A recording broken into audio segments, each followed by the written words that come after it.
My name is Ethan Thorne, I'm 52, and I'm a criminal defense attorney in New York. For over 2 decades, I built a solid reputation defending complex cases and what seemed like a perfect life with Sarah, my wife, and Mark Johnson, my partner and best friend for 15 years. We were Manhattan's golden trio. Sarah, elegant and charming, shined at the firm's social events. Mark, a brilliant strategist, was my right-hand man in the toughest courtrooms. I was the brain behind the big wins, the provider of a luxurious life that included our Upper East Side penthouse and our summer home in the Hamptons. My analytical and observant nature, honed by years of reading people in jury rooms, had always served me well.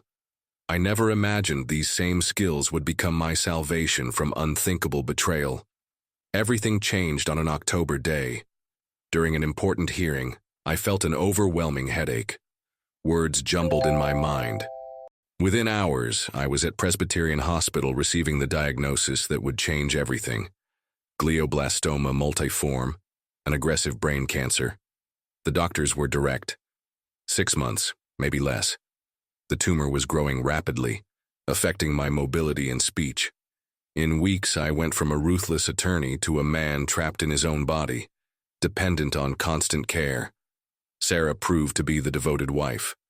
She hired private nurses, transformed our bedroom into a mini hospital, talked about fighting together. Mark took over my most important cases, visited daily, talked about keeping everything running until you get back. But I noticed things, small anomalies that my mind, trained to detect lies, picked up even through the haze of medication. Sarah asked specific questions about my wills and insurance policies with unusual frequency. "Darling, I just want to make sure everything's organized," she'd say, flipping through documents I had never asked her to review. Mark showed sudden interest in my offshore investments, accounts I kept private even from him. "Ethan, if anything happens, I need to know where all the assets are to protect Sarah," he'd argue during his visits. My lawyer's intuition, sharpened by decades of reading criminals, flashed red alerts. Something was wrong, but the progression of the disease made me increasingly limited in my ability to act. Fortunately, months before the diagnosis, following a professional paranoia I'd developed over the years, I had taken precautions. I transferred most of my assets to an irrevocable trust with specific bad faith and attempted fraud clauses that automatically disinherited beneficiaries who tried to harm me. Control remained with Robert Davies, my oldest partner, and the only one I trusted completely. I had also installed a discreet recording system at home and in the office. As the disease progressed, I managed to get a special eye-tracking laptop that allowed me to communicate by text. Sarah and Mark thought it was just for my last words, but secretly, I was recording their conversations and movements. The truth revealed itself on a February morning that should have been special. It was Valentine's Day, and Sarah had prepared a romantic breakfast in my room. She and Mark were there, believing I was in a catatonic state, just a vegetable awaiting the end. That's when I heard the words that would confirm my worst fears and seal their fate. Sarah whispered to Mark, "He won't last much longer. The doctor said the tumor is growing faster than we expected." Her voice carried a chill I had never heard before. Mark quietly replied, "Perfect. Did you get the access documents for the offshore accounts?" "Yes, but we need to be careful. Robert Davies has been asking questions about Ethan's financial movements," Sarah murmured, adjusting my pillow with a false tenderness that nauseated me. "Don't worry about Davies, he's old and trusts me. I already have the necessary forged powers of attorney," Mark said, his voice revealing a sinister satisfaction. "And the nurse I hired will help with the medication. An extra dose of morphine to ease his suffering, you understand?" My body was paralyzed, but my mind had never been clearer. Every word was like a punch to the gut, but also a piece of evidence I was mentally recording. Sarah continued, "How much time do you think we have? I need to know when we can get married. I'm tired of pretending I love him." "A few weeks at most. The neurologist I bribed will sign the death certificate when she gives the overdose. Natural death from cancer complications. No one will suspect," Mark replied with the coldness of someone planning a murder. The initial fear turned into a cold, calculating fury. They weren't just financially betraying me. They were planning to kill me. Over the next few days, I pretended to get worse while secretly documenting their every move. My eye tracking system allowed me to send short text messages to Robert Davies without them noticing. The first message was simple. Rob, activate Judas Protocol, urgent. Robert had been my partner for 20 years. He knew exactly what that meant. It was our code for internal fraud, developed after we saw several colleagues betrayed by close associates. Within 48 hours, Robert had frozen all my accounts and activated the trust protection clauses. Sarah and Mark tried to access the offshore funds and were blocked. The powers of attorney Mark had forged were invalidated by a biometric verification system I had secretly implemented. Their reaction was immediate and desperate. Sarah came to my room that night, crying fake tears. "Ethan, darling, there's some problem with our accounts. The banks are saying everything's frozen. Can you help me sort this out?" I blinked once, our code for no. Mark arrived an hour later, visibly nervous. "Ethan, buddy, it seems there's been some misunderstanding with your investments. Robert's being very protective. Maybe you can talk to him?" Again, I blinked once. Their situation quickly worsened. The nurse Mark had bribed, a woman named Linda Morrison, tried to administer an extra dose of morphine, but was prevented by Janet, my loyal nurse, who had been instructed by Robert to monitor all medication. "Sorry, Linda, but only I administer medication to Mr. Thorne." "Those are specific doctor's orders," Janet said firmly, taking the syringe from Linda's hands. Linda left the room visibly perturbed. Through the cameras I had installed, I saw her calling Mark. "There's a problem. The other nurse won't let me give the extra medication, and I think she suspects something." The pressure on Sarah and Mark intensified when Robert began to investigate officially. He had hired a private investigator and uncovered not only the attempted fraud, but also evidence of their extramarital affair that dated back to before my diagnosis. During a visit, I heard Sarah plead on the phone, "Mark, we need a plan B. Ethan's doing better than we expected, and that damn nurse won't leave his side." It was true. Ironically, my determination to survive to see them pay was giving me unexpected strength. Doctors commented on my surprising recovery and exceptional will to live. Mark replied with growing desperation, "We have to speed everything up. If he makes a full recovery, we're finished." But it was already too late. Robert had gathered enough evidence and was ready for the final blow. Robert executed the plan with a surgeon's precision. On a Tuesday morning, he arrived at my home accompanied by 2 NYPD detectives and a court officer carrying search and seizure warrants. Sarah was having coffee when they rang the doorbell. I heard her trembling voice. "Can you explain what's going on?" "Mrs. Thorne, we have a warrant for the seizure of documents related to suspected fraud and attempted homicide against your husband," Detective Morrison said in a firm voice. The sound of footsteps climbing the stairs echoed through the house. Sarah rushed to my room, feigning concern. "Ethan, darling, the police are here. There's been some terrible misunderstanding." Robert entered right behind her, carrying a laptop. "Hello, Ethan. I brought something to show the detectives." He connected the laptop to a sound system. "I thought it might be interesting to hear some recordings you made." Sarah's face went pale as she recognized her own voice coming from the speakers. "He won't last much longer. I'm already tired of pretending I love him." Then Mark's voice. "The nurse I hired will help with the medication, an extra dose of morphine." Sarah tried to turn off the equipment, but the court officer stopped her. "This doesn't mean anything. Ethan is delirious because of the cancer. He's making things up." "Actually, Mrs. Thorne," Robert said calmly, "these recordings were made by an automated system your husband installed months before the diagnosis. He was in perfect mental health when he programmed everything." Mark arrived 20 minutes later, finding the house surrounded by police cars. He tried to flee but was arrested in the building's parking lot. When they brought him into the house in handcuffs, his arrogance had completely vanished. "Ethan, you don't understand," he pleaded, being forced to kneel beside my bed. "It was just talk. We weren't going to do anything." Sarah was emotional. She talked nonsense. Robert played more recordings, including the phone conversations with Linda Morrison, the corrupt nurse, who had already been arrested in her apartment in Queens. "We have 2 weeks of audio, Mark," Robert said coldly. "Detailed discussions about morphine dosages, bribing doctors, falsifying documents. You planned everything meticulously." The eye-tracking system allowed me to send a message that Robert read aloud. "You made the mistake of underestimating a criminal defense attorney. I've spent 30 years studying people like you." Sarah broke down in tears, but not of genuine remorse. It was the despair of someone watching their life crumble. "Ethan, please, I love you. I was confused, afraid of losing you." Mark tried a different approach. "Buddy, we can sort this out between friends. You know I would never really hurt you." "It was just talk." Robert smiled coldly. "Gentlemen, do us a favor.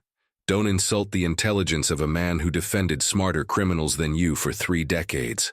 The detectives found additional devastating evidence. In Mark's office, they discovered falsified powers of attorney, emails detailing the fund transfer plan, and even Google searches for morphine overdose symptoms and how to speed up cancer death. On Sarah's phone, they found messages to a real estate agent about selling our house as soon as my husband passes away, and conversations with a wedding planner about a discreet wedding for the end of the year. Linda Morrison, under interrogation, confessed everything in exchange for a reduced sentence. She revealed that Mark had promised her $50,000 to administer the fatal overdose, and that Sarah had personally chosen the day, Valentine's Day, to add a romantic touch to the end of the story. The irony was delicious. They had chosen Valentine's Day for my death, but it was precisely on that day that they sealed their own conviction with their recorded confessions. During the investigation process, something unexpected happened to me. Perhaps it was the adrenaline of revenge, or the determination to see them pay, but my condition began to stabilize. Doctors spoke of partial remission and exceptional response to experimental treatment. Dr. Patricia Hendricks, my neurologist, was perplexed. "Ethan, your tests show an improvement that defies all medical logic. The tumor is regressing, and your neurological function is restoring." Sarah and Mark, obviously, were terrified by my recovery. During the bail hearings, I saw them look at me with growing horror as I slowly regained my speech and mobility. At the first hearing, I managed to whisper a few words to the judge. They tried to kill me. My voice was weak, but each word cut through the courtroom's silence like a blade. Their defense attorney tried to argue that my accusations were the result of mental confusion caused by cancer, but the evidence was overwhelming. Besides the recordings, we had forged documents, bank records, Linda Morrison's testimony, and even evidence that Mark had researched my $3 million life insurance policy. The prosecutor, James Wright, an old courtroom acquaintance, was relentless. "Ladies and gentlemen of the jury, we have before us not just a case of marital betrayal, but a cold and calculated conspiracy to murder a man at his most vulnerable moment." The media turned the case into a national sensation. Headlines like "Lawyer outsmarts murder plot from deathbed" and "Cancer patient exposes wife's deadly conspiracy" dominated New York newspapers. Sarah and Mark tried to hire the best criminal defense attorneys in the city, but ironically, many of them knew me professionally and refused to represent them. The few who accepted quickly realized it was a lost cause. The federal investigation expanded when they discovered that Mark had used firm accounts to finance the murder plot. The FBI took over parts of the case, adding charges of money laundering and tax fraud. Each day brought new, humiliating revelations. They discovered that Sarah had consulted a divorce attorney 6 months before my diagnosis, exploring ways to get hold of my assets. They found emails between her and Mark dating back a year, discussing ways to get rid of Ethan to be together. During this period, my recovery continued to surprise the doctors. Gradually, I regained mobility on my right side, my speech became clearer, and I was able to walk again with the aid of a cane. The first time I walked into the courtroom, leaning only on my cane, I saw the absolute despair on Sarah and Mark's faces. They had gambled everything on my death, and now they saw me resurrected like a vengeful ghost. The trial was a spectacle of justice that lasted 3 weeks. The courtroom was packed every day, with journalists from the New York Times, CNN, and local networks documenting every moment. When it was my turn to testify, I walked to the witness stand without assistance. The courtroom was absolutely silent. Sarah quietly wept at the defense table while Mark completely avoided my gaze. "Mr. Thorne," Prosecutor Wright began, "can you tell us in your own words what you heard on Valentine's Day?" My voice, still hoarse but firm, echoed through the courtroom. I heard my wife and my best friend planning my murder. I heard them discussing when I would die, how they would divide my assets, and even which nurse they hired to give me a fatal overdose. The jury listened in absolute silence. We played the recordings in full. The coldness in Sarah and Mark's voices, planning my death as if they were discussing a dinner menu, shocked everyone. During cross-examination, Sarah's lawyer tried to discredit me. "Mr. Thorne, don't you think it's possible that the cancer medications affected your perception of reality?" I smiled for the first time in months. "Counselor, I spent 25 years in this very courtroom defending people accused of crimes. If there's one thing I know how to do, it's distinguish reality from fantasy. And the reality is you have 2 murderers sitting right there." Mark finally broke during his own testimony. Under pressure from the prosecutor, he confessed, "Yes, we planned everything, but it was Sarah's idea. She said he was going to die anyway, that we were just accelerating the inevitable." Sarah screamed from the defense table, "You're a liar. You were the one who suggested the extra morphine." They turned on each other like rats on a sinking ship. It was exactly what I expected. Criminals always betray each other when the pressure mounts. The physical evidence was devastating. Linda Morrison had recorded conversations with Mark on her cell phone. We had emails detailing bank transfers, searches for poisons, and even a draft of the obituary Sarah had written for me weeks before the attempted murder. The obituary was particularly cruel. She had written, "Ethan Thorne bravely fought cancer, but succumbed peacefully at home, surrounded by love." The word love made me nauseous. During the sentencing phase, I made a final statement that was widely publicized by the media. "Ladies and gentlemen of the jury, throughout my career, I have defended hundreds of criminals. Some were guilty, others innocent. But I have never encountered such calculated coldness as I witnessed in my own home. These individuals not only planned to kill me, they planned to profit from my death while pretending to love me." The jury deliberated for only 4 hours. Guilty on all counts: conspiracy to commit murder, attempted murder, fraud, falsification of documents, and money laundering. Sarah was sentenced to 25 years to life in prison. Mark received 30 years for being considered the mastermind of the plan. Linda Morrison got 8 years for her cooperation, but the true justice came later. Sarah and Mark lost absolutely everything. Their homes, cars, bank accounts, everything was confiscated to pay legal costs and damages. Their reputations were completely destroyed. Mark was disbarred by the New York State Bar Association. Sarah had to sell even her jewelry to pay her lawyers. They became social pariahs, mentioned only as examples of betrayal and greed. As for me, my recovery continued to defy all medical expectations. 6 months after the trial, I returned to work part-time. My experience transformed me into a recognized expert in family fraud crimes and attempted murders by beneficiaries. I wrote a book about my experience, Trust No One: How I Survived Cancer and Murder. It became a New York Times bestseller and led me to a new career as a motivational speaker. I established the Ethan Thorne Foundation for brain cancer research and legal support for victims of family fraud. To date, we have helped over 200 families who have gone through similar situations. 3 years after the trial, Robert visited me in the office with news about Sarah and Mark. They were serving their sentences in different prisons, without any contact with each other. Sarah had gained 90 pounds and worked in the laundry at Bedford Hills Women's Prison. Mark had been assaulted by other inmates and lived in isolation at Sing Sing Prison. "They asked about you," Robert said. They wanted to know if you still thought about them. I smiled. Tell them yes. Every time I see justice being served, every time I help a family protect themselves from predators, every time I wake up alive another day, they will forever be part of my survival story.